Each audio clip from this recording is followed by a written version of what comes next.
সবাই তো ভালো আছেন? আলহামদুলিল্লাহ। আসলে আমাদের তো প্রোগ্রাম আলহামদুলিল্লাহ তারবিয়াত প্রোগ্রাম মাসে হয় অনলি একটা, ঠিক আছে। আর শয়তান আমাদের পিছনে লেগে থাকে কতদিন? 24 ঘন্টা। এক সেকেন্ডও সে ঘুমায় না, খায় না, সব কিছু তার বন্ধ। তার ফিকির হইলো কিভাবে আমাকে আপনাকে জাহান্নামের দিকে ধাবিত করবে। আর আমাদের টার্গেট হলো এই শয়তানের সকল বাধা অতিক্রম করে কিভাবে আমরা নিজেকে জান্নাত উপযোগী মানুষ হিসেবে গড়তে পারবো, এটাই তো আমাদের কাজ। এই জন্য তো ইসলামী আন্দোলন করতে আসা। এখন একজন কাজ করতেছে 24 ঘন্টা আর আমরা মাসে বসতেছি মাত্র একদিন। এখন তার সাথে কি আমরা পারবো? পারা যাবে? এখন কি করতে হবে? আমরা কিন্তু মাসে একবার তারবিয়াতি বৈঠক করি, মৌলিক কিছু বিষয় শিখাই, পারস্পরিক আলোচনা করি। এখন এই যে 24 ঘন্টা যে আমার পিছনে লেগে আছে তাকে যদি আমি মাসে একদিন মাত্র বাধা দেই, বাকি সময় কাজ করেই যাচ্ছে, তাহলে তো আমরা পিছনে করে যাবো না। আমাদের ওর গতি যতই খরগোশে কচ্ছপের হোক আর আমি যতই খরগোশ হই, কোনো লাভ হবে না। সেই কিন্তু আমার আগে চলে যাবে। এখন আমাদেরকে কি করতে হবে? এই জন্য বাংলাদেশ জামাত ইসলামের যে রিপোর্টটা আছে না, আপনারা অনেকেই হয়তো মনে করতে পারেন যে এটা একটা কষ্টের কাজ, ঝামেলার কাজ, কিন্তু ওইখানে অনেক কিছু আছে। আপনার রিপোর্টের মধ্যে প্রথমেই কি দেওয়া আছে? কোরআন অধ্যয়ন। আমরা এখানে এই যে মাসে একদিন সারাদিন বক্তব্য দিয়ে যা না শিখতে পারবো, আমরা যদি কেউ কোরআনের 2টা আয়াত ব্যাখ্যা সহ তাফসীর সহ পড়ি, সেটা আমার অনেক কাজে লেগে যাবে। দ্বিতীয়ত আছে হাদিস অধ্যয়ন। প্রথমে আমি কি বললাম? কোরআন পড়লাম, এরপরে হাদিস পড়লাম। ওই কোরআনটা আমরা পুরোপুরি তো বুঝতে পারি না, আরবি ভাষা। এটা বোঝার জন্য আবার আল্লাহ রাসূলুল্লাহ সাল্লাল্লাহু আলাইহি ওয়াসাল্লাম বিভিন্ন হাদিস আছে, হাদিসের বিভিন্ন বর্ণনা আছে, ওইটা শুনলে আমাদের জন্য আরেকটু সুবিধা হয়ে যায়। এখন কোরআন হাদিসের পরে আরো ব্যবস্থা আছে আমাদের এখানে, ইসলামী সাহিত্য অধ্যয়ন। ইসলামী সাহিত্য পড়লে কোরআন এবং হাদিস দুইটার ব্যাখ্যা দিয়ে একবারে বাস্তবতার সাথে মিল রেখে বোঝা যায়। যেমন কোরআন হাদিসে অনেক কিছুই নাই। যেমন বাংলা ভাষায় বলি আমরা রক্ত দেই না, এই রক্ত দেওয়ার ব্যাপারে কোরআন হাদিসে কোথাও কোনো হাদিস নাই। এখন এই সমাধান আমরা পাবো কোথায়? কোরআনেও নাই, রক্ত দেওয়ার ব্যাপারে হাদিসেও নাই। এটা তো সমাধান আছে নাকি? এটা সমাধানের জন্য যাইতে হবে হলো আমার ইজমা কিয়াসের মধ্যে। ইজমা কিয়াস আছে, ইসলামিক বিধানের তো অনেকগুলো জায়গা আছে, তো ওইখান থেকে আমি নিব। এই জন্য আমাকে ইসলামী সাহিত্য পড়তে হবে, ঠিক আছে। আরো আছে এরকম অনেক বিধান আছে। যেমন ধরেন আমাদের এখন বর্তমান সিস্টেমে একটা জিনিস বের হয়েছে, এটা আপনারা অনেকেই জানে থাকবেন, মায়ের দুধ সংরক্ষণ করে রাখে। বিভিন্ন ভালো ভালো ইউরোপের দেশগুলোতে এটা অ্যাভেলেবেল। কারণ হলো অনেক পিচ্চি বাচ্চারা হওয়ার পরে অনেকে দেখাচ্ছে মা মারা গেছে, অনেকে দেখাচ্ছে মায়ের দুধ আসে না, বিভিন্ন রকমের সমস্যা হয়। আর যাদের এরকম বিপদে পড়ে তারা বুঝে যে ওই সময় দুধটা কত গুরুত্বপূর্ণ। আমাদের এরকম একটা সিস্টেম হয়েছে, মাতৃদুধের একটা ব্যাংক ছিল। এটা আমাদের দেশে সরকার অনুমোদনও দেয় নাই, আর হুজুররাও ব্যাপকভাবে বিরোধিতা করছিল, তখন এই উদ্যোগটা নিছিল। এটা হলো মাতৃদুধের ব্যাংকটা কেমন? আপনি ধরেন আপনার একটু দুধ দিয়ে চলে গেলেন, এটা কে খাবে, কে দিল, কোনো ডকুমেন্টস থাকবে না, ঠিক আছে। কিন্তু ইসলামের যেহেতু বিধান আছে, কেউ কারো দুধ খাইলে সে তার দুধ মাতা হয়ে যায়। এখন এমন তো হইতে পারে যে লোক দিয়ে গেল, ওরটা যে সন্তান খাইলো, কোনো না কোনো ভাবে ওই মেয়ের, ওই মহিলার মেয়ের সাথে তার বিয়ে হয়ে গেল, যেহেতু কোনো আইডি নাই, কে খাবে সেটাও জানে না, কারটা খাবে সেটাও জানে না। এরকম এটার কিন্তু কোনো সমাধান নাই। এরকম বিভিন্ন রকমের ঝামেলা আছে যেগুলো সমাধান আমরা পাই না। ওই জন্য আমাদেরকে ইসলামী সাহিত্য পড়তে হয়। ইসলামী সাহিত্য যখন পড়বেন, সেখানে উসুল আছে, ফিকহ আছে, অনেক কিছুই আছে। ওই জন্য আমাদেরকে ইসলামী সাহিত্য পড়তে হয়। জামাত ইসলামী এই জন্য এই সিস্টেমটা করতে, প্রথমে কোরআন পড়বো, আমরা হাদিস পড়বো, ইসলামী সাহিত্য পড়বো, তারপরে আমাদের যে ঘরটা আছে সেটা হলো নামাজ, সবচেয়ে বড় জায়গা।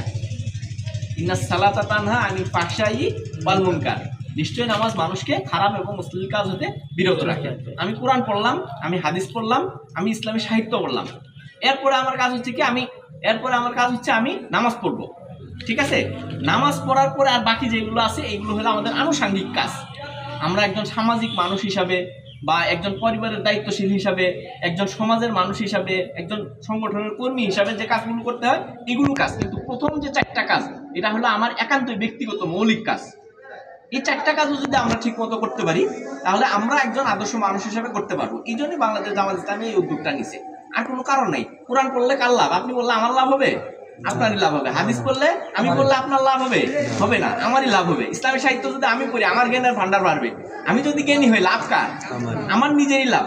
মানুষ যত বেশি জ্ঞানী হয় তত বেশি বিনয়ী হয়। যে বাংলা কথায় ঈশ্বরচন্দ্র বিদ্যাসাগর উনি যখন বলছিল, মানে মৃত্যুর আগ মুহূর্তে বলে গেছিল যে জ্ঞানের বিশাল সমুদ্রের সামনে দাঁড়িয়ে এই সমুদ্র থেকে 1 ফোঁটা পানি মাত্র আহরণ করতে পারলাম। আমরা যতই পড়ি, যতই জ্ঞান অর্জন করি, জ্ঞানের রাজ্যের কি কোনো শেষ আছে? আমরা একটু চিন্তা করি, মানে কখনো কখনো যদি চিন্তা করি, আমরা কোন স্বাভাবিকলি তো চিন্তা করি। ধরেন আমরা এখন সুস্থ মানুষ না, স্বাভাবিক মানুষ না, শরীরের তাপমাত্রা কত? 98 ডিগ্রি আমাদের তাপমাত্রা। যদি শুধু আল্লাহ 2-3 ডিগ্রি বাড়ায় দেয়, 4 ডিগ্রি বাড়লো, 98 ডিগ্রি কিন্তু অ্যাভেলেবেল, সহ্য হইতেছে, কোনো সমস্যা হইতেছে? 102 ডিগ্রি হয়েছে আমার, এখন ধরেন আমার এখান থেকে ধীরে ধীরে ধীরে ধীরে নিয়ে যাইতে হবে। 102 ডিগ্রি জ্বর উঠলে আমি স্বেচ্ছায় যাইতে পারবো না, আমার পক্ষে শরীরের কাঁপন চলে আসবে, ঠান্ডা লাগবে, চাদর গায়ে দিতে হবে, কম্বল গায়ে দিতে হবে, লেপ দিলেও আমার এরকম কাঁপন উঠবে 102 ডিগ্রি জ্বরের মানে। তাহলে দেখেন এই যে 98 থেকে 4 ডিগ্রি তাপমাত্রা মাত্র বাইরে গেল, এটা আপনি বিজ্ঞান দিয়ে কোনোভাবে বিশ্লেষণ করে বাইর করতে পারবেন যে কেন 4 ডিগ্রি তাপমাত্রা বাড়লে তো 98 ডিগ্রি সহ্য করতে পারতেছি, 4 ডিগ্রি কেন পারি না? 4 ডিগ্রি কি আমরা পারতেছি? আবার এটাও গেল, স্বাভাবিকলে আমরা সব ভালো আছি না? দিনে তো টয়লেটে আমরা যাই, টানা আপনি 5 মিনিটের মধ্যে 5 বার টয়লেটে গেলেন, একবার বমি করলেন, আপনার ক্ষমতা আছে আর উঠতে পারবেন বিছনা থেকে? না। ধরেন না 5 মিনিট না 10 মিনিট বা আধা ঘন্টার মধ্যে আপনি টানা 5 বার গেলেন টয়লেটে, এরপরে আসলেন, আসার পরে প্রচন্ড রকমের বমি হইল, আপনি যত শক্তিশালী লোক হন আপনি শুয়ে পড়বেন না? এমনিতে তো আমরা ভালোই আছি। তাহলে জ্ঞান অর্জনের কিন্তু আসলে কোনো শেষ নাই। কেন এরকম হইলো? এটা আল্লাহ একটা সিস্টেম দিয়ে দিছে, এই সিস্টেমের বাইরে যখনই গেছে তখনই কিন্তু আমরা এরকম হয়ে গেলাম। ঠিক সেই রকম আমাদের মানুষের দেহই যদি এরকম হয়, আল্লাহ আমাদেরকে দুনিয়াতে যে পাঠাইলো, আল্লাহ একটা সিস্টেম দিছে না? এই দুনিয়াটা কিভাবে চলবে, এই রাষ্ট্রটা কিভাবে চলবে, এই সমাজটা কিভাবে চলবে, আমার দেহের যেহেতু সিস্টেম দিছে, আল্লাহ দিছে না? আল্লাহর সিস্টেমের বাইরে গেলে আমার দেহই চলে না, 2 মিনিটে আমি চলতে পারি না আল্লাহর সিস্টেমের বাইরে গেলে, একটু এদিক সেদিক হইলে। তাহলে এই যে আমাদের সমাজ, আমাদের রাষ্ট্র বছরের পর বছর ধরে আল্লাহর সিস্টেমের বাইরে চলতেছে না? তাহলে চলতে কোন পর্যায়ে চলে গেছি আমরা?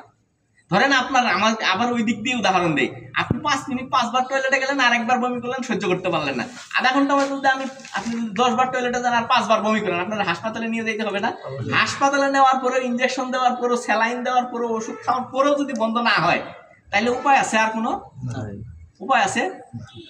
যখন আপনি স্যালাইন দিবে, ইনজেকশন দিবে, খাওয়া দাওয়া করবেন, তখন যদি শরীরটা একটু ভালো লাগে, তার মানে আপনি ভালোর দিকে আসতেছেন, ব্যাকআপের দিকে আসতেছেন। এরকম হইলেই তখন আবার আল্লাহর নিয়মের মধ্যে চলে আসবে, তখন আপনার শরীরটা ভালো লাগবে। কিন্তু এই যে আল্লাহর যে রাষ্ট্র, আল্লাহর যে বিধান অনুযায়ী আমরা চালাইতেছি না, বছরের পর বছর এরকম হইতে হইতে আমাদের রাষ্ট্র ব্যবস্থা এখন এমন জায়গায় চলে গেছে, আইসিইউতে চলে গেছে এখন। আপনি দেখেন না, আমার শরীর দিয়ে আমি উদাহরণ দিলাম, আমরা কিন্তু আধা ঘন্টার বেশি হলে কিন্তু 2 ঘন্টা হলে কিন্তু আইসিইউতে চলে যাব। আমাদের রাষ্ট্র ব্যবস্থাটাও এখন অটোমেটিক্যালি আইসিইউতে চলে গেছে। এখন ওইখান থেকে ব্যাক করে নিয়ে আসাটা খুবই কঠিন, আমাদের সবার জন্যই কঠিন না? স্বাভাবিক রোগী ধরেন না, পাতলা পায়খানা একবার হয়েছে, ওরা স্যালাইন খাওয়াইলে ভালো হবে, বা স্যালাইন একটা গায়ে দিলে ভালো হবে, যে পড়ে গেছে উঠতেই পারে না, একবার অচল, আইসিইউ থেকে তুলে নিয়ে ব্যাকআপ করে নিয়ে আসা ওটা কঠিন না? আমাদের রাষ্ট্র ব্যবস্থাটাও ইসলামী সিস্টেম অনুযায়ী, আল্লাহর সিস্টেম অনুযায়ী একবার আইসিইউতে চলে গেছে। এখন এই আইসিইউতে থেকে ব্যাকআপ করে নিয়ে আসতে হইলে আমাদের তার চেয়ে অনেক বেশি গুণ ওই আইসিইউ থেকে রুগীটা যাতে ফেরত আসতে পারে, অনেক দামি ওষুধ দিতে হবে, কম দামি ওষুধে তো কাজ হবে না, দামি ওষুধ দিতে হবে, এই রুগীর পিছনে প্রচুর পরিমাণে খেদমত করতে হবে, না হলে তো হবে না। সেই জন্য ইসলামী আন্দোলন আমরা যারা করি, আমরা যারা রাষ্ট্র পরিচালনার স্বপ্ন দেখি, এই রাষ্ট্রটা একবার পচাগল অবস্থায় চলে গেছে, ওইখান থেকে ব্যাকআপ করে নিয়ে আসতে হলে আমাদের পরিশ্রমটা বেশি করতে হবে, অনেক বেশি। এটা একটা রাষ্ট্রটা পচে গেছে, এই রুগীটা একবার অসুস্থ, তাকে সুস্থ করতে হলে আমাকে তার পিছনে অনেক বেশি শ্রম দিতে হবে। প্রথম শ্রম হলো পড়ালেখা, ওই জন্যই আমাদের ওই সিস্টেমটা দেওয়া হয়েছে। আপনি যত বেশি পড়বেন, যত বেশি জানবেন, আপনার শ্রম হবে তত ভালো, আপনি মানুষকে বুঝাইতে পারবেন, নিজে বুঝবেন যে ইসলামী রাষ্ট্রের প্রয়োজনীয়তা কি। ঠিক আছে? দ্বিতীয়ত হলো মানুষকে বুঝাইতে হবে যে আমি কিন্তু মাঝে মাঝে এরকম বাংলা ভাষায় বুঝাই, সিস্টেম এরকমই সিস্টেম, যে আমি যেভাবে বুঝাইলাম, আপনি যদি একটা মানুষকে বুঝাইতে পারেন যে আল্লাহর সিস্টেম অনুযায়ী দেহ না চললে যেহেতু 5 মিনিটের বেশি 1 ঘন্টা বেশি চলে না, আল্লাহর সিস্টেম অনুযায়ী রাষ্ট্র আমাদের কত বছর যাবত চলে না, কোনো হিসাব আছে? আমরা জানি কত বছর যাবত রাষ্ট্র আল্লাহর বিধান অনুযায়ী বাইরে আছে, আমরা কিন্তু জানি না। এখন ওই বিধান অনুযায়ী যতদিন পর্যন্ত না চলবো, ততদিন পর্যন্ত আমাদের রাষ্ট্রে শান্তি আসবে না। আপনি যতই চেষ্টা করেন অন্য যে বিধান অনুযায়ী চলান, কোনোদিনই শান্তি আসা সম্ভব না, যেহেতু রাষ্ট্র আল্লাহর, এই দুনিয়া আল্লাহর। এই জন্য ওই চেষ্টাটা আমাদেরকে করতে হবে, মানুষকে এই জিনিসটা বুঝাইতে হবে। এই কাজটাই বাংলাদেশ জামাত ইসলামী করে। আর এই কাজটা সঠিকভাবে আঞ্জাম দেওয়ার জন্য আসলে আবার বলতেছি, মাসে একবার তারবিয়াতি বৈঠকে বসে হবে না, আমাদেরকে প্রত্যেক দিন প্রত্যেক সময়ে পড়ালেখা করতে হবে, মানুষকে দিনের দিকে ডাকতে হবে। আমাদের চরিত্রটা হইতে হবে ফুলের মতো, সবার আমাদের চরিত্র হইতে হবে সুগন্ধির মতো। আমি রাস্তা দিয়ে হেঁটে যাচ্ছি, ধরেন আমি একটা ভালো সুগন্ধি, আপনার কি এসে বসে আছে না শরীর খারাপ, গরম আমারও লাগতেছে, বসেন এখানে, আমি সভাপতি, আপনি দাঁড়াইলে সবাই মনে করবো যে আমাদের ধরেন কি কথা জানি বলতেছিলাম, ভুলে গেলাম, সুগন্ধি ফুলের মতো। আমি যদি সুগন্ধি লাগাই রাস্তা দিয়ে হাইটে যাই, গন্ধ তো অটোমেটিকলি আসবে, তাই না? ও ভাই হুসেন রেখে ডাইকে বলা লাগবে, হুসেন দেখো আমি এই যে অমুক ব্র্যান্ডের সুগন্ধি লাগাইছি, বলা লাগবে? বলা লাগবে না, অটোমেটিকলি ঘ্রাণ পাবে। মনে মনে বলবে রে বুঝছি রে, আমি যেটা আজকে খুব ভালো একটা দামে আতর লাগাইছে, আর আমার আতর থেকে অটোমেটিকলি ঘ্রাণ বের হবে। ঠিক সেরকম আমাদেরও মানুষ হিসাবে আমরা যারা ইসলামী আন্দোলন করি বা এই পচা রাষ্ট্রটাকে চেঞ্জ করে দিতে চাই, আমাদের এরকম সুগন্ধি হইতে হবে। আমি যদি হাইটে যাবো, মানুষ বলবে যে না এই যে অটোমেটিকলি সুঘ্রাণটা বের হচ্ছে। সেটা আমাদের আচরণে, সেটা আমাদের কথায়, সেটা আমাদের লেনদেনে, সেটা আমাদের চরিত্রে, সব দিক দিয়ে হইতে হবে। এক জায়গায় যদি না হয় তাহলে ওটা গ্যাপ থেকে যাবে। তাহলে আমরা যে ইসলামী রাষ্ট্রের স্বপ্ন দেখি এটা কোনোদিনই সম্ভব হবে না। আর ওই চরিত্র আমাদের তখনই হবে যখন রাসূলুল্লাহ সাল্লাল্লাহু আলাইহি সাল্লামের পরিপূর্ণ সিরা আমরা অনুসরণ করতে পারবো। আর রাসূলুল্লাহ সাল্লাল্লাহু আলাইহি সাল্লামের সিরা আমরা কখন অনুসরণ করতে পারবো? আমরা তো জানি রাসূলুল্লাহ সাল্লাল্লাহু আলাইহি সাল্লামের সিরাত কি। আমরা এখানে অনেকে আছি রাসূলুল্লাহ সাল্লাল্লাহু আলাইহি সাল্লামের সিরাত কোনো গ্রন্থ পড়ার সুযোগ হয় নাই। আবার অনেক মানুষ আছে সিরাত ইবনে হিশাম, সবচেয়ে সিরাতের মধ্যে সবচেয়ে ভালো গ্রন্থ হলো সিরাত ইবনে হিশাম। এর চেয়ে ভালো থাকতে পারে আমার জানা সিরাত ইবনে হিশাম। আমাদের ছোট্ট একটা বই আছে মানবতার বন্ধু হযরত মুহাম্মদ সাল্লাল্লাহু আলাইহি ওয়াসাল্লাম, এরকম অসংখ্য সিরাত গ্রন্থ আছে, আমরা তো পড়িই নাই। এই জন্য ঘুরে ফিরে কথায় এক জায়গায় যে পড়তে হবে এবং পড়তে হবে। তা আজকের প্রোগ্রাম থেকে আসলে খুব বেশি কিছু শিখানো যায় না।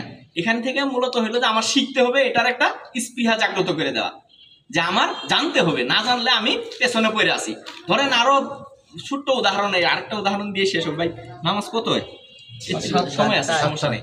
আমাদের ধরেন ছোট্ট উদাহরণ, আমরা যে জায়গাটা বসে আছি এটা বাংলাদেশের একটা জায়গা, গাজীপুর জেলার কালিয়াগড় উপজেলার মৌচাক ইউনিয়নের 7 নম্বর ওয়ার্ড। এইভাবে আপনি হিসাব করে দেখেন, আল্লাহর দুনিয়া বা আমরা যদি ধরি পৃথিবী নামক একটা গ্রহ, পৃথিবী নামক একটা গ্রহের মধ্যেই তো আমরা আছি। এই পৃথিবী হচ্ছে সূর্য নামক যে তারকাটা, সূর্য যে ইয়াটা, এটার একটা নক্ষত্র, সূর্য নক্ষত্রের একটা গ্রহ হলো পৃথিবী। এর মধ্যে আরো আছে মঙ্গল, বুধ, বৃহস্পতি, শুক্র, এরকম অসংখ্য আছে। এখন আবার নক্ষত্রের পরে আবার কি আছে? এই সূর্যের মতো হাজার হাজার লাখ লাখ কোটি কোটি নক্ষত্র আছে, যেগুলো এখনো বিজ্ঞানের আবিষ্কার করে শেষ করতে পারেনি, আছে না? এরকম প্রত্যেকটা নক্ষত্রের আলাদা আলাদা গ্রহ আছে। আবার এরকম ধরেন হাজার 1 লাখ কোটি নক্ষত্র নিয়ে একটা হলো গ্যালাক্সি হয়, ঠিক আছে? এই কতগুলা হাজার হাজার লাখ লাখ গ্যালাক্সি নিয়ে হয় একটা মিল্কি ওয়ে। এই হাজার হাজার লাখ লাখ মিল্কি ওয়ে আবার হারায় যায় হলো আপনার একটা ব্ল্যাক হোলে, কৃষ্ণ বিবর কয় এটারে ব্ল্যাক হোলে। চিন্তা করেন তো, ওইভাবে চিন্তা করতে আসলে আমরা কই আছি এখন? আপনি যখন এগুলা নেটে সার্চ দিলে মাঝে মাঝে দেখবেন যে ব্ল্যাক হোল কি। একটা ব্ল্যাক হোল হাজার হাজার আপনার কৃষ্ণ বিবর মিল্কি ওয়ে সেকেন্ডের মধ্যে খায় ফেলে। একটা ব্ল্যাক হোলে কোথায় যায় মিল্কি ওয়ে গুলো খুঁজে পাওয়া যায় না, মানে ব্ল্যাক হোলে ঢুকলে মিল্কি ওয়ে নাই, হাজার হাজার মিল্কি ওয়ে খায় ফেলতেছে ব্ল্যাক হোলে। এখন পৃথিবীতে ব্ল্যাক হোল কত আছে এটা বিজ্ঞানীরা এখন পর্যন্ত আবিষ্কার করে শেষ করতে পারেনি। তাহলে আল্লাহর সৃষ্টি অনেক বড় না? কত বড় একটু চিন্তা করে দেখেন না। আমরা চিন্তা করলাম যে আমি এখানে আছি, এইভাবে চিন্তা করেন করতে করতে করতে করতে নক্ষত্রে গেলাম। আমরা নক্ষত্র থেকে আমরা কোথায় গেলাম? এটা সৌরজগতে গেলাম। সৌরজগৎ থেকে আবার এই সৌরজগৎ থেকে আমরা গেলাম হলো কোথায়? সৌরজগতের পরে কি ভুলে গেলাম এখনই। আবার সর্বশেষ আমরা ধরেন ইয়েতে গেছি, সরি গ্যালাক্সি। গ্যালাক্সির পরে আমরা গেছি হলো মিল্কি ওয়েতে। মিল্কি ওয়ের পরে গেছি হলো ব্ল্যাক হোলে। ব্ল্যাক হোল হচ্ছে এমন জিনিস, হাজার হাজার মিল্কি ওয়ে 1 মিনিটের মধ্যে খায় ফেলে। মানে মনে করেন আমরা যেমন মুড়ি খাই, এই সিস্টেমে হাজার হাজার ব্ল্যাক হোল, হাজার হাজার মিল্কি ওয়ে ব্ল্যাক হোল খায় ফেলে। এবং এটা দেখা যায়, আপনারা দেখলে দেখবেন। ওই দিক থেকে চিন্তা করলে আমাদের এই পৃথিবীতে আসলে কোথায় আছে, কি আছে, আমরা কি খুঁজে পাইতেছি? কোনো চিন্তাই করে পাই না। এটা তো হলো বিজ্ঞানীদের সাধারণ আবিষ্কারের কথা। আল্লাহর যে ঘোষণা সেই অনুযায়ী আমাদের পৃথিবী আসমান আছে হলো 7টা। সপ্ত আসমানের উপরে আল্লাহর আরশ। আর বর্তমান বিজ্ঞানীরা অনেক গবেষণা করে, অনেক চিন্তা ভাবনা করে তারা এখন পর্যন্ত কোনো আসমান খুঁজে পায় নাই। তারা এই যে যতগুলো আমি বর্ণনা দিলাম এগুলা তারা বলতেছে মহাশূন্যের মধ্যে, সবকিছুই হলো মহাশূন্যের মধ্যে। তাহলে মহাশূন্যের মধ্যে যদি এত কিছু থেকে থাকে, প্রথম আসমানই তারা খুঁজে পায় নাই, দ্বিতীয় আসমানে আরো কি আছে, তৃতীয় আসমানে আরো কি, তারা কিন্তু এখন পর্যন্ত আসমান খুঁজে পায় নাই। যে উপরে যে একটা আকাশ আছে এটা এখনো তারা খুঁজে পায় নাই। এই যে যা কিছু বর্ণনা এরা দিচ্ছে এগুলো হলো সব এই মহাশূন্যের মধ্যে। মানে পৃথিবী নামক যে সিস্টেম, এই সিস্টেমের যে মহাশূন্য এর মধ্যে, এর বাইরে ওরা যাইতে পারে নাই, আসমান এখনো খুঁজে পায় নাই। সুতরাং আল্লাহর সৃষ্টি অনেক বড়, অনেক বড়। এত কিছুর পরও আল্লাহ রাব্বুল আলামিন বলছে যে তোমরা বা আমরা যারা আল্লাহর হুকুম অনুযায়ী চলে পরকালে যাইতে পারবো। আল্লাহ রাব্বুল আলামিন আমাদেরকে সর্বনিম্ন ছোট যে জান্নাত দান করবেন, তার জান্নাতটা হবে এই পৃথিবীর চেয়ে 10 গুণ বেশি বড়। তাহলে আমরা যদি চিন্তা করি যে আমরা আসলে কোথায় আছি, চিন্তা করলে কি চিন্তার শেষ আছে? এই জন্য আমি বললাম যে কথাটা এই জন্য বললাম, জানলে আসলে জানার কোনো শেষ নেই। এই যে আপনি যখন একটু চিন্তা করে দেখেন এইভাবে জানতে তো নিজেই মাথা ঘুরে যায় যে আল্লাহ ব্ল্যাক হোলে যদি এত মিল্কি ওয়ে হারায় যায় তাহলে আমরা আসলে কই আছি। একটা মানে ব্ল্যাক হোল সে সেকেন্ডে হাজার হাজার মিল্কি ওয়ে খাই ফেলতেছে এবং ওইটার বিজ্ঞানীরা বলতেছে ওইটার ভিতরে একবার ঢুকে গেলে কই যে যায় আর কোনো খুঁজে পাওয়া যায় না। আপনি ব্ল্যাক হোলের মধ্যে যখন একটা মিল্কি ওয়ে যায় সে যে কোথায় যায় ওর আর কোনোদিন খুঁজে পাওয়া যায় না, গেল মানে গেলই। নামই দিছে ওরা হলো কৃষ্ণ বিহবর, যে ওটার ভিতরে ঢুকলেও শেষ, ওরা আর খুঁজে পাওয়া যায় না। এইভাবেই আমরা চলতেছি। এখন আমরা আসলে অনেক ছোট, অনেক সংকীর্ণ, কিন্তু আল্লাহ রাব্বুল আলামিন আমাদের মর্যাদা অনেক বেশি করে দিছে। আর এই মর্যাদাটা আমরা তখনই পাবো যখন আল্লাহর হুকুম অনুযায়ী চলবো। আর আল্লাহর হুকুম অনুযায়ী না চললে কিন্তু পরকালে গিয়ে মর্যাদা পাওয়া যাবে না। আমরা জান্নাত পাওয়ার জন্য এখানে আসছি, মূল উদ্দেশ্য হলো আমাদের জান্নাত পাওয়া। আমরা যদি জান্নাতে যেতে চাই তাহলে জান্নাত উপযোগী মানুষ হিসেবে আমাদেরকে গড়তে হবে। দুনিয়াতে দেখেন তো এত ব্যস্ততা, আমরা সব ব্যস্ততা পালন করি না। সকাল 8টায় অফিসে যাইতে হলে জাস্ট 8টায় যাই, রাতে 10টা পর্যন্ত অফিস করতে হলে করি কিসের জন্য? কয় হাজার টাকা ইনকাম হবে, এটা দিয়ে আমার পরিবার সন্তান সহ আমরা সুখে থাকবো। দুনিয়ার জীবন কয়দিন, সামান্য জীবন না, এর জন্যই তো কষ্ট করতেছি। অথচ পরকালীন জীবন হলো কি অনন্তকাল, যার কোনো শেষ নাই, শুরু আছে কিন্তু শেষ নাই। ওই জীবন নিয়ে কিন্তু আমরা চিন্তা করি না, ওই জীবন নিয়ে আমরা চিন্তা করি না, অথচ আমাদের ওই জীবনটা নিয়ে বেশি চিন্তা করা উচিত ছিল। এই জন্য আমাদের সবার উচিত এই দুনিয়াবি সবকিছুর চেয়ে পরকালকে বেশি প্রাধান্য দেওয়া। আমরা যদি পরকালকে বেশি প্রাধান্য দিতে পারি তাহলে এই কাজগুলো করতে ভালো লাগবে। আসলে তখন মনে হবে যে আমি তো আসলে আসি হলো একটা মানে ঝামেলাপূর্ণ জায়গায়, আমার তো মূল টার্গেট হলো পরকাল। মূল টার্গেট হলো আমার কি পরকাল। এখানে যা আসি এটা একটা জঙ্গলের মধ্যে আসি, আল্লাহ যে কয়দিন রাখছে আল্লাহর হুকুম অনুযায়ী চলতে হবে, এরপরে বাকিটা তো আল্লাহর সিদ্ধান্ত। ঠিক আছে, এই বিষয়গুলো মানুষকে বলতে হবে। এই কাজগুলি জামাত ইসলামী করে। আমি আপনাকে বলতেছি, আপনি আরেকজনকে বলবেন, কেউ না শুনলে দায়িত্ব তো আমার না। আমার কাজ হলো দাওয়াতটা পৌঁছে দেওয়া। এরপরে যদি কেউ গ্রহণ না করে সেই দায়িত্ব তো আমার না, আল্লাহ তো আমাকে ধরবে না যে কেউ গ্রহণ করলো না কেন, সেটা আল্লাহ জানে। ঠিক আছে, তো এই কাজগুলো মানুষের কাছে পৌঁছায় দিতে হবে, এই কথাগুলো মানুষকে বলতে হবে। আর যদি রাষ্ট্র ব্যবস্থাটা পচে যে গেছে এটা বোঝানোর জন্য এই সিস্টেমটাই বুঝাবেন। আমি এই বাংলা ভাষায় বলি, যাদেরকে যারা বুঝতে চায় না তাদেরকে এই সিস্টেমে বুঝাবেন যে আল্লাহ যে সিস্টেম দিছে দেহ চালানোর জন্য, এই সিস্টেমের বাইরে যেমন চলার সুযোগ নেই, আল্লাহ যে সিস্টেম দিছে এই সিস্টেমের বাইরে রাষ্ট্র সমাজ কোনো কিছু চালানোর সুযোগ নেই। চালাইতে চালাইতে চালাইতে চালাইতে আমরা এমন পর্যায়ে গেছি, ওইখান থেকে এখন বেক করে নিয়ে আসাটা আমাদের জন্য অনেক কঠিন। আরো সহজ এটা ধরেন আল্লাহর সিস্টেম বোঝায় না, মোবাইল দিয়ে যদি আরো বুঝাইতে যান। মোবাইল আমারটা ধরেন রিয়েলমি কোম্পানি, এখন রিয়েলমি কোম্পানি যেটা কাটার জন্য বাটন দিছে, ওই বাটন দিয়ে যদি না কাটে আমি অন্য বাটন দিয়ে কাটতে চাই, জীবনে কাটবে? সে ছবি দিছে হলো এরকম করে তোলার জন্য, আমি যদি চিন্তা করি যে না আমি এই পাশ দিয়ে ছবি উঠবো, জীবনে উঠবে? এখন ধরেন সে রিসিভিং বাটন দিছে একটা, আমি যদি বলি যে না আমি এই বাটন দিয়ে রিসিভ করবো না, আমি অন্য বাটন দিয়ে রিসিভ করবো, রিসিভ হবে? আচ্ছা, মোবাইল যে ব্যক্তি সৃষ্টি করে দিল, বানায় দিল, তার হুকুমের বাইরে যদি না চলে, এই দুনিয়া কে বানাইছে? তাহলে আল্লাহর হুকুমের বাইরে দুনিয়া কিভাবে চলতেছে? আপনি জোর করে চালাইতেছেন। এই জন্য দুনিয়ার যত মুসিবত সব আমাদের কাঁধে এসে পড়ছে, শুধুমাত্র আল্লাহর হুকুমের বাইরে জোর করে চালানোর জন্য। এই জন্য যতদিন পর্যন্ত আমি এই মোবাইলের স্বাভাবিকলি তো একটা বিষয়, আমরা কলমে আছে, কলম কালি আছে এই পাশে, আমি যদি বলি যে না আমি উল্টা দিক দিয়ে লিখবো, সারাদিন ঘষলে লেখা হবে? হবে না। আমার এই মোটর সাইকেলের চাবি হলো এটা, এখন যদি আরেক চাবি নিয়ে আমি সারাদিন চেষ্টা করি মোটর সাইকেল ঘুরাইতে পারবো? আল্লাহ দুনিয়া দিছে, আল্লাহ মোটর সাইকেল দিয়ে উদাহরণ জন্য এই জন্য বললাম, আল্লাহ সিস্টেমও দিছে না? কোরআনে আল্লাহ বিধান দিছে না? কোরআন আল্লাহ বিধান দিছে না পৃথিবী কিভাবে চলবে? ওই বিধান অনুযায়ী যতদিন না চলতে পারবো ততদিন পর্যন্ত আমাদের কাছ থেকে দুঃখ দুর্দশা কখনো যাবে না। জন্য আমাদের সবার উচিত যে আল্লাহর বিধান অনুযায়ী জীবনের প্রত্যেকটা মুহূর্ত মেনে চলা এবং মানুষকে এই ক্ষেত্রে উদ্বুদ্ধ করা। আমরা যদি এটা করতে পারি তাহলে দুনিয়া এবং আখিরাতে উভয় জাহানে কল্যাণ পাবো। দুনিয়াতে হয়তো আমরা বড় কিছু পাবো না, কিন্তু আখিরাতে আমরা যেটা পাবো এটা অনন্তকাল, এটার কোনো শেষ নেই। এবং রাসূলুল্লাহ সাল্লাল্লাহু আলাইহি ওয়াসাল্লামের হাদিস আছে যে এক সাহাবী বলছে, রে তুমি চোখ বন্ধ করে কল্পনা করো তো। কল্পনা করছে, করে বলছে তুমি কি কল্পনা করছো? ইয়া রাসূলুল্লাহ, আমি চোখ বন্ধ করে কল্পনা করলাম যে আমি সোনা দিয়ে, হীরা দিয়ে, জহরত দিয়ে 1000 তলা একটা বিল্ডিং বানাইছি, ওইখানে শুধু এটা সেটা হ্যান ত্যান অনেক কিছু আছে। পরে বলছে তোমার কল্পনা শেষ কয় হয়, এরপর থেকে জান্নাতের শুরু। আমার কথাটা বুঝাইতে পারছি? আপনার আমার কল্পনা যেখানে শেষ, এরপর থেকে জান্নাতের শুরু। তার মানে কি আমি ধরেন কল্পনা করে উনি তো 1000 তালা, আমি 1000 কোটি তালা বানাইলাম, আমার তো না করতে পারবো না। হীরা জহরত কত কিছু যা মন চায় আমি নিলাম, আমার কেউ ঠেকাইতে পারবো কল্পনায়? রাসূলুল্লাহ সাল্লাল্লাহু আলাইহি ওয়াসাল্লাম বলতেছে মানুষের কল্পনা যেখানে শেষ, তারপর থেকে আল্লাহর জান্নাতের শুরু। মানে আপনি জান্নাতে এমন কিছু পাবেন যেটা আপনার কল্পনা করাও সম্ভব না, আমাদের কল্পনার বাইরে। এই জন্য ওই জান্নাত পাইতে হইলে এত সহজে কিন্তু আল্লাহ দিবে না। আল্লাহ রাব্বুল আলামিন পবিত্র কোরআনেই বলছে, আহসিবান নাস আন ইউতরাকু আন ইয়াকুলু আমান্না ওয়া হুম লা ইফতানুন। মানুষ কি মনে করেছে যে আমি ঈমান এনেছি এই কথা বললেই তাকে ছেড়ে দেওয়া হবে, অথচ তাকে পরীক্ষা করা হবে না? আমাদেরকে বিভিন্নভাবে আল্লাহ পরীক্ষা করবে, জান্নাত উপযোগী মানুষ হিসেবে গড়বে। এই জন্য জান্নাত উপযোগী মানুষ হিসেবে গড়তে হইলে আমাদের একটু কষ্টগুলো সহ্য করে নিতে হবে। এই গরম, এই শীত, এই কষ্ট, এই সব কিছু মানে স্বাভাবিক। সর্বশেষ উদাহরণ এটাই দিয়ে শেষ করব। ইট, মাটি এটা নরম না, এটা ইট হয় কখন? যখন আগুনে দিয়ে প্রসেস করে প্রচন্ড রকমের তাপ। কিন্তু এটার ভাটার মধ্যে মানুষ দিলে 1 সেকেন্ডের বেশি বাঁচবে না, কারণ ওখানে তাপ অনেক বেশি। ওই তাপ দিয়ে যখন বের করা হয় তখন এটা ইট হয়, তখন এটা ওয়ালে লাগানো হয়। ঠিক সেই রকম আমরা যারা মানুষ আছি, আল্লাহ রাব্বুল আলামিন আমাদেরকে যার যত বেশি ঈমান তার তত বেশি পরীক্ষা, বিভিন্নভাবে পরীক্ষা করে আমাদেরকে জান্নাত উপযোগী মানুষ করে গড়বেন। গড়ার পরে আমাকে জান্নাত দিবেন। আর এই গড়তে আমাদের কষ্ট হবে, এই কষ্টটা মেনে নিতে হবে। দুনিয়াতে যত দূর আমরা বেশি কষ্ট করে যাইতে পারবো আল্লাহর দিনের জন্য, পরকালে আমি তত বেশি শান্তি পাবো। আর যদি মনে করি যে না আমি দুনিয়াতে কিছুই করবো না, সোজা রাস্তায় চলবো, ভাত খাবো ডাল দিয়ে, রাস্তা দিয়ে হাইটে যাবো, তাহলে এটা চলতে পারবো, কিন্তু পরকালে গিয়ে আমাদের জন্য এটা খুব বেশি কল্যাণ বয়ে নিয়ে আসবে না। আল্লাহ রাব্বুল আলামিন আসলে অনেক কথা বললাম অগোছালো, এদিক সেদিক করে। যে কথাগুলো বললাম বাস্তব জীবনে আমাদেরকে আমল করার তৌফিক দান করুন।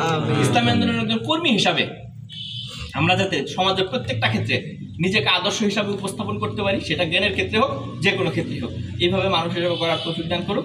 আসসালামু আলাইকুম ওয়া রাহমাতুল্লাহ। আপনারা কষ্ট করে আসছেন।